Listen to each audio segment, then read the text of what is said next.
Hello everyone, তোমরা কেমন আছো? আশা করি ভালো আছো, আমিও ভালো আছি। তো দুর্গাপূজার মার্কেটগুলো যেগুলো করেছি তোমাদের বলছিলাম ভিডিওটা করে দেখাবো তো কী কী কিনেছি আমি, সেটা আর সময় হয়ে উঠিনি। তো ভাবলাম এখন একটু পেয়ে আছি, তোমাদেরকে সেগুলো বেশ দেখাই কী কী কিনেছি পূজার জন্য।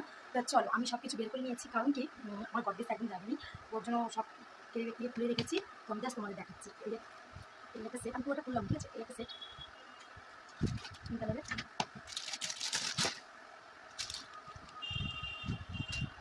এই একটা চুড়িদার, এটা চুড়িদার সেট।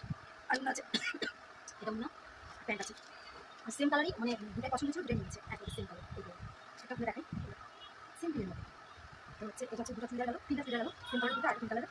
একটা নর্মাল একটা শাড়ি নিয়েছিলাম আমি, একদম নর্মাল, ঠিক আছে? আর এটা নিয়েছি, এটা ব্লাউজ বানাতে দিয়েছি আমি, তো ওটা আনা হয়নি। এই একটা শাড়ি নিয়েছি, একটা শাড়ি নিয়েছি, নিয়েছি সেটটি নিয়ে আসলাম। তো তারপরে ব্যাগে করে নিয়ে গেছিলাম শাড়িটা। এই একটা শাড়ি, এই শাড়িটা আমার পরার খুব ইচ্ছে ছিল, তারপরে নিয়েছি। খুব সুন্দর কাটা বোঝা যাচ্ছে না, এরকম সফট একদম। যাই হোক, আর হচ্ছে আমার বাংলা জন্য পাঞ্জাবি নিয়েছি একটা, সেট করে এটা ম্যাচিং করে বানিয়ে নিয়েছিলাম। তাহলে কেমন হচ্ছে অবশ্যই কমেন্ট করে বলো। আর সবাইকে শুভ সপ্তমী, অনেক শুভেচ্ছা রইল। Tata, bye bye.